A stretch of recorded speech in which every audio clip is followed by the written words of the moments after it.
Sekali lagi boleh kasih tepuk tangan yang paling meriah buat teman-teman kita tim pemuji dan pemusik. Waduh, terima kasih teman-teman, saya sangat diberkati hari ini. Terima kasih juga buat gembala kita, Pastor Kevin, yang memberikan kesempatan buat saya pada hari ini berbicara di tengah-tengah kita semuanya. Dan Bapak Ibu, ada yang tahu tema kita bulan ini apa? Ya, tema kita bulan ini adalah komunikasi atau communication. Dan tema ini masih relate dengan tema kita di bulan lalu. Ada yang masih ingat bulan lalu kita ngomongin apa? Relationship. Ya, di bulan lalu kita berbicara tentang relationship atau hubungan. Dan salah satu yang menentukan apakah sebuah relationship atau hubungan itu berjalan baik dengan tidak, itu ditentukan dengan apakah dalam hubungan itu ada komunikasi yang baik atau tidak. Dan kemarin di awal bulan, gembala kita Pastor Kevin telah membuka dengan sangat baik dan saya sendiri sangat diberkati. Gembala kita kemarin membahas tentang komunikasi empati, di mana di zaman sekarang ini yang namanya empati itu sangat penting Bapak Ibu. Dan kemarin ciri khas daripada empati itu yang Pastor Kevin ajarkan ke kita semuanya adalah bahwa empati itu selalu memikirkan dalam satu buah hubungan itu, dalam satu buah hubungan, dalam segala sesuatu itu selalu memikirkan yang namanya win-win solution. Bagaimana dalam kehidupan ini kita tidak hanya memikirkan keuntungan diri kita, tapi juga kita selalu berpikir bagaimana supaya orang lain juga beruntung. Dan bahkan yang paling ekstrim kemarin Pastor Kevin juga bilang, sungguh pun orang lain berbuat salah kepada kita, sungguh pun orang lain merugikan kita. Kemarin Pastor Kevin mengajarkan, kita jangan buru-buru menghakimi, kita jangan buru-buru menuntut apa yang menjadi hak kita. Kemarin diajarkan kepada kita harus memiliki empati, menempatkan diri kita dalam kondisi orang itu. Kalau kita seperti itu bagaimana? Karena segala kesalahan tidak pernah terjadi berdiri sendiri, selalu ada latar belakang yang menyebabkan sebuah kesalahan. Dan itulah pentingnya kita memiliki empati. Kemudian di minggu kedua kemarin penatua kita berbicara tentang troublemaker. Ya, saya masih ingat dia bawa yo-yo ya, bahwa dalam kehidupan kita ini kita harus memiliki komunikasi, keterikatan dengan Tuhan. Hidup kita itu harus melekat atau dalam jangkauan Tuhan. Artinya gini, kita jangan lari dari Tuhan. Soalnya kalau kita lari dari Tuhan, kita tidak memiliki komunikasi yang baik dengan Tuhan, sehingga keputusan-keputusan yang kita ambil menjadi salah, dan keputusan-keputusan yang salah itu menempatkan hidup kita dalam masalah. Bahkan yang lebih dalam dari itu, kita bisa menjadi sumber masalah, atau yang disebut dengan troublemaker. Itulah kemarin judul khotbah, dan juga secara garis besar apa yang disampaikan oleh penatua kita Prof. Haryadi. Dan hari ini saya akan melanjutkan apa yang telah dibicarakan atau yang telah diajarkan oleh dua pemimpin kita di 2 minggu ke belakang. Dan kalau Bapak dan Ibu suka dengan judul khotbah, maka judul khotbah saya pada minggu ini adalah Talkless. Ya, ini ada Bu Salni. Saya benar pronounce-nya Ibu. Saya agak serem ya ke bahasa Inggris, suka dihakimi gitu ya. Talkless. Ini ada 2 kata. Yang pertama adalah talk, yang kedua adalah less. Talk artinya berbicara, less artinya mengurangi atau kurangi berbicara. Boleh Jessica? Oh sekarang Jessica bukan Mina ya. Bapak Ibu, dalam kehidupan kita kalau kita berbicara tentang komunikasi yang paling standar, yang paling basic itu ada 2 Bapak Ibu, yaitu berbicara dan mendengar. Ya, orang kalau bertemu terus dia bicara terus ya, nggak ada waktu jeda buat mendengar, dia ngomong terus, itu namanya bukan komunikasi Bapak itu namanya deklamasi, itu namanya monolog ya. Atau sebaliknya, ada orang yang cuma diam dengar terus, ditanyain dia diam dengar terus, cuma dengar aja gitu ya. Itu juga bukan komunikasi Bapak Ibu, itu namanya ngambek. Zaman sekarang ada istilah ngambek yang keren gitu ya, saya juga baru tahu. Ngambek sekarang itu disebut dengan silent treatment. Widih, keren ya. Tapi artinya ngambek. Nah, silent treatment ini sering dilakukan oleh orang-orang kepada pasangannya kalau lagi kesal dia ngambek gitu. Tapi kita dengar terus, kita nggak pernah ngomong, atau kita ngambek itu bukan komunikasi. Komunikasi yang baik itu harus ada 2 hal. Di situ harus ada berbicara, di situ harus ada mendengar. Itu seperti mata uang Bapak dan Ibu, ya kan? Saya lupa lagi ambil duit, supaya kayak Prof. Haryadi ya. Kalau kita perhatikan mata uang itu selalu ada namanya gambar, ada namanya lambang. Mata uang itu akan berharga, akan bernilai kalau saling melengkapi. Ada gambar dan ada lambang. Ada di sini yang mau terima duit, pembuat pembayaran gitu, dia orang-orang bayar sesuatu ke kita, terus duitnya itu lambang dua-duanya. Nggak ada yang mau pasti ya. Nggak laku gitu. Atau misalnya gambar dua-duanya, nggak laku. Begitu juga komunikasi. Kalau mau dalam kehidupan kita, kalau kita ngomong terus kita nggak pernah dengar, itu bukan komunikasi yang baik dan itu tidak efektif. Atau kita dengar terus kita nggak pernah ngomong, maka itu juga nggak efektif. Dalam komunikasi ada tadi yang kita bilang berbicara dan mendengar. Bapak dan Ibu, berbicara adalah sesuatu hal yang sangat menentukan dalam kehidupan kita. Ya, kalau Bapak Ibu udah perhatikan, sadar tidak sadar dalam kehidupan sosial kita suka memberi atau menilai seseorang berdasarkan kemampuan dia berbicara. Suka tidak suka, kita suka merasa bahwa apabila ada orang yang bisa berbicara dengan baik gitu, kita merasa orang itu pintar, kita merasa orang itu penting, kita merasa orang itu hebat. Sebaliknya kadang-kadang orang kalau tidak memiliki kemampuan berbicara dengan baik, kita suka menilainya tidak terlalu pintar atau tidak terlalu penting. Itulah sebabnya kalau di zaman sekarang ini ada begitu banyak pelajaran, ada begitu banyak kursus-kursus yang terdapat di media sosial, di online, bahkan seminar-seminar yang dari gratisan sampai jutaan, yang dimana orang-orang datang untuk belajar berbicara dengan baik, ya kan?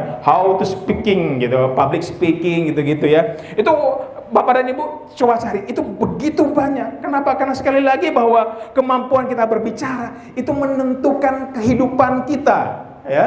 Kalau misalnya kita ikut public speaking, itu pasti yang diajarin pertama sekali itu pronouns, bagaimana mengucapkan sebuah kalimat dengan terang, jelas dan bulat, ya. Itu suka diajarin gitu. Mari kita belajar A, U, I, E, O gitu, melafalkan huruf-huruf hidup. Habis itu lebih advance lagi, mari kita belajar konsentrasi, ya. 1 biru, 2 biru, 3 biru, 4 biru, 5 biru gitu ya. Ular melingkar dan sepagar jalannya muter-muter. Ayo lebih cepat, ular melingkar jalannya dan sepagar muter-muter. Pokoknya sekarang ada begitu banyak metode. Orang berlomba-lomba untuk memiliki kemampuan berbicara dengan baik. Karena sekali lagi, suka tidak suka dalam kehidupan kita, perkataan kita, kemampuan kita berbicara itu menentukan kehidupan kita. Entahkah itu ke arah yang baik, entahkah itu ke arah yang buruk. Amsal 18 ayat 21 mengatakan, hidup dan mati dikuasai lidah, siapa suka menggemakannya akan memakan buahnya. Alkitab kita itu ya dan amin, sangat canggih Bapak Ibu. Alkitab bilang, perkataan itu menentukan kehidupan kita. Ya, apapun yang kita omongkan, kalau kita omongkan baik, maka itu akan menghasilkan kebaikan.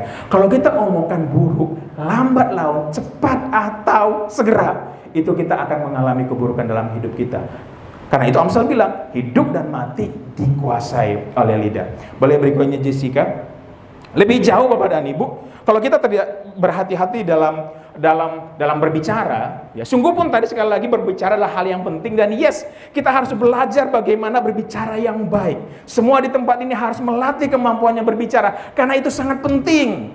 Tetapi kalau kita tidak berhati-hati dalam berbicara, sering sekali permasalahan terjadi dalam kehidupan kita. Kita dalam keadaan sulit, bukan karena kita tidak mampu berbicara dengan baik, bukan karena kita nggak punya skill berbicara dengan baik, tetapi yang sering kali terjadi adalah oversharing. Kita berbicara melebihi kapasitas kita. Kita berbicara dengan persepsi-persepsi yang pada akhirnya kita bergosip, yang akhirnya itu menempatkan kita pada keadaan sulit, menempatkan kita pada masalah. Jadi yes, berbicara adalah hal penting, berbicara sesuatu yang perlu kita pelajari, dan pada saat yang sama kita harus berhati-hati dengan apa yang kita ucapkan. Tadi Amsal sudah bilang, hidup dan mati dikuasai lidah. Di Yakobus ini diceritakan sisi lain daripada perkataan. Saya bacakan dengan cepat kepada teman-teman. Demikian juga lidah, walaupun satu anggota kecil dari tubuh, namun dapat memegahkan perkara-perkara yang besar. Ini positif. Lihatlah, betapapun kecilnya api, ia dapat membakar hutan yang besar. perkataan atau lidah kita ini diibaratkan adalah bagian kecil dari tubuh kita. Tapi lidah kita yang kecil ini digambarkan seperti api yang bisa membakar. Karena omongan kita salah omongan, salah persepsi, bisa jadi karena omongan kita ini satu buah komunitas hancur, hubungan rusak, kita dalam keadaan sulit. Oleh karena itu kita harus berhati-hati. Boleh? Lidah adalah api yang merupakan satu dunia kejahatan dan mengambil tempat di antara anggota-anggota tubuh kita sebagai sesuatu yang dapat menodai seluruh tubuh dan menyalakan roda kehidupan, sedang ia sendiri dinyalakan oleh api neraka. Semua jenis binatang liar, burung-burung, serta binatang-binatang menjalar dan binatang-binatang laut dapat dijinakkan dan telah dijinakkan oleh sifat manusia. Tetapi tidak seorang pun yang berkuasa menjinakkan lidah. Ia adalah sesuatu yang buas, yang tak terkuasai, dan penuh racun, dan yang mematikan. Wow, waktu saya baca ini, serem Bapak dan Ibu. Saya baru tahu bahwa sebenarnya yang namanya berbicara atau apa yang kita ucapkan itu, atau lidah kita ini, tidak ada yang bisa menguasai. Alkitab bilang, tidak bisa dikuasai. Itulah sebabnya Bapak dan Ibu dalam kehidupan kita ini, ada istilahnya keseleo lidah. Betul?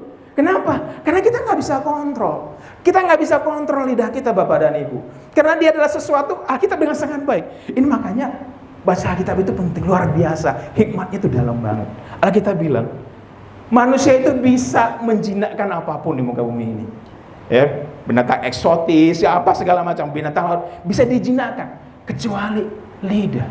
Alkitab bilang kita tidak bisa menjinakkan lidah kita.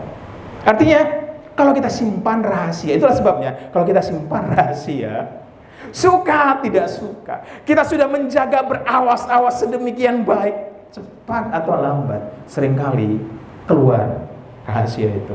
Kenapa? Sekali lagi kita tidak bisa kontrol lidah kita. Itu yang dikatakan oleh Alkitab. Boleh berikutnya Jessica? Dengan lidah kita memuji Tuhan Bapa kita, dan lidah kita mengutuk manusia yang diciptakan menurut Allah. Dari mulutnya satu keluar berkat dan kutuk. Hal ini saudaraku tidak boleh demikian terjadi. Adakah sumber memancarkan air tawar dan air pahit dari mata air yang sama? Bapak dan Ibu, di sini firman Tuhan telah ngomong bahwa lidah kita itu tidak bisa kita kuasai. Bahwa sejago-jagonya kita jaga omongan, one day kita akan keseleo lidah. Jadi Bagaimana dong supaya kita nggak salah ngomong? Bagaimana dong supaya perkataan kita tidak melukai orang lain? Bagaimana dong supaya karena perkataan kita tidak masuk dalam permasalahan? Sedangkan Alkitab bilang itu nggak bisa dikuasai. Manusia bisa jinakin segala binatang yang paling eksotis, paling aneh, paling liar di muka bumi. Tapi Alkitab bilang kita tidak akan bisa menguasai lidah kita. Di sini adalah relevation, gitu ya, Ibu Saleh ya. Dan bukakan satu bahasa saya. Di sini bilang, adakah sumber memancarkan air tawar dan air pahit? Jadi begini Bapak Ibu, kita tidak bisa menguasai lidah kita, tapi kita bisa menguasai atau menentukan sumber perkataan kita. Bapak dan Ibu, dari mana sumber perkataan kita? Kenapa kadang-kadang kita udah simpan, kita udah keep, tapi tetap keluar perkataan itu, kalimat itu, entahkah itu rahasia, entahkah itu penilaian yang nyelekit yang bikin orang sakit hati mendengarnya. Walaupun kita sudah jaga mulut, sudah usahakan, kenapa bisa keluar? Karena kita tidak menguasai sumbernya. Dari mana sih sumber perkataan?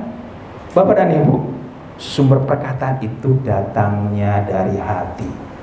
Oleh sebab itu, segala sesuatu yang kita simpan dalam hati, entahkah itu kebaikan, entahkah itu keburukan, entahkah itu rahasia, entahkah itu penilaian-penilaian yang lain, kalau kita simpan dalam hati, perhatikan baik-baik, tinggal tunggu waktu saja, itu akan keluar dari perkataan kita. Karena sekali lagi, lidah kita tidak bisa kontrol, tapi kita bisa menjaga hati kita. Boleh Jessica? Hati adalah sumber perkataan. Oleh sebab itu Amsal bilang, di dalam Amsal 4 ayat 23, jagalah hatimu dengan segala kewaspadaan, karena dari situlah terpancar apa ada Bapak Ibu? Kehidupan. Hati kita adalah sumber kehidupan kita. Apapun yang kita izinkan tertanam, bersarang, kita simpan dalam hati kita, ingat sekali lagi, itu akan tinggal menunggu waktu keluar dari mulut kita. Jadi kalau kita perbendaharaan atau hati kita isi itu, maaf ya, busuk, tinggal tunggu waktu perkataan kita kan busuk. Tapi kalau kita memiliki hati yang tulus, hati yang mengasihi, hati yang penuh empati, seperti kayak Pastor Kevin ini bilang, maka itu akan otomatis keluar dari mulut kita. Enggak perlu disetting, enggak perlu dimanis-manisin, enggak perlu jadi berusaha si mulut manis itu, enggak perlu. Karena otomatis, karena apapun yang tersimpan dalam hati kita akan keluar dari mulut kita. Jadi kita harus waspada. Kita harus menguasai hati kita. Nah, sekarang kita nurut lagi. Nah, yang masuk ke dalam hati ini dari apa Bapak dan Ibu? Boleh Jessica? Apapun yang masuk ke hati kita, itu pintunya pikiran Bapak dan Ibu. Apapun yang kita pikirkan, apapun jadi perenungan kita, itu akan masuk ke dalam hati kita. Nah, kalau kita ngomong pikiran, pintu pikiran apa Bapak dan Ibu? Ada dua ya. Satu mata, apa yang kita lihat. Satu lagi, telinga, apa yang kita dengar. Nah, dalam kehidupan ini tentu saja kita tidak bisa mencegah apa yang kita dengar. Ya kan? Seringkali kita bilang, wah aku sudah berusaha loh untuk tidak dengar hal-hal yang buruk, hal-hal yang jahat. Betul Bapak dan Ibu? Kita suka sering kali, dia penggosip nih, udah aku gak mau deketin dia, nanti hati aku pikiran aku rusak, hati aku jelek, aku gak mau deketin. Tapi permasalahan yang sering sekali terjadi dalam kehidupan ini adalah kita tidak bisa mencegah. Sering sekali kita ketemu dengan teman lama kita, teman baik kita, hopeng kita, dan saking asiknya obrolan, akhirnya kespil dah itu rahasia-rahasia orang, kespil keburukan-keburukan orang, masuk ke telinga kita. Jadi habis masuk ke telinga kita, jadi bahan pikiran kita. Iya juga ya, orangnya mah kayak gitu ya. Habis itu masuk ke dalam hati kita, tertanam dalam hati kita. Oh iya, orangnya kayak gini. One day itu kan keluar, oh emang dia kayak gitu orangnya, gitu-gitu. Jadi bagaimana caranya? Caranya adalah kita harus memiliki kemampuan mendengar yang baik. Karena sekali lagi, apabila kita mendengar yang baik, maka kita bisa berpikir dengan baik. Apabila kita berpikir dengan baik, maka hati kita menjadi baik. Apabila hati kita dipenuhi dengan hal-hal yang baik, hati kita dipenuhi dengan hal-hal yang bijaksana, hati kita dipenuhi oleh empati, dipenuhi oleh kasih, maka itulah yang akan keluar dari mulut kita. Jadi, sekali lagi, untuk menjaga perkataan, kita harus jaga hati. Untuk jaga hati, kita harus jaga pikiran. Untuk jaga pikiran, kita harus mampu memiliki kemampuan mendengar yang baik. Boleh Jessica? Ya, jadi mendengar adalah kunci Bapak Ibu. Salah dengar, salah pikir. Salah pikir itu salah persepsi. Salah persepsi masuk ke dalam hati kan? Itu persepsi. Salah bicara, salah tindak, ya kan? Habis itu kacau, terjadi permasalahan. Boleh Jessica? Kalau kita ngomong, jadi bagaimana nih untuk dapat mendengar dengan baik? Kan kita tadi udah belajar bahwa kita tidak bisa mencegah rahasia-rahasia atau hal-hal buruk yang orang ucapkan, itu kita kadang-kadang nggak bisa cegah. Nah, jadi bagaimana untuk menguasai? Nah, di sini firman Tuhan mengajar kita untuk mendengar dengan baik, kita harus judul khotbah tadi, talkless. Kurangi berbicara. Karena sekali lagi Bapak dan Ibu, sekali lagi seperti kita bilang tadi di awal, sering sekali terjadi permasalahan dalam kehidupan kita itu, pertengkaran, percekcokan, bukan karena kita kurang pintar ngomong, bukan karena kita nggak pintar, bukan karena kita malas, tapi kadang-kadang karena kita kebanyakan ngomong. Jadi salah satu cara untuk bisa mendengar dengan baik adalah kurangi berbicara. Iya kan? Soalnya kalau misalnya saya ngobrol, contohnya dengan Pastor Effendi atau Pak Effendi gitu, dia lagi ngobrol gitu. Jadi bro begini, terus tapi bro begini, adu omongan. Kira-kira saya bisa mendengar dengan baik nggak apa yang disampaikan oleh Pak Effendi? Tidak bisa. Jadi salah satu cara poin utama bagaimana kita bisa mendengar dengan baik adalah talkless. Kita menutup atau kita diam dan mendengar orang lain sampai selesai berbicara.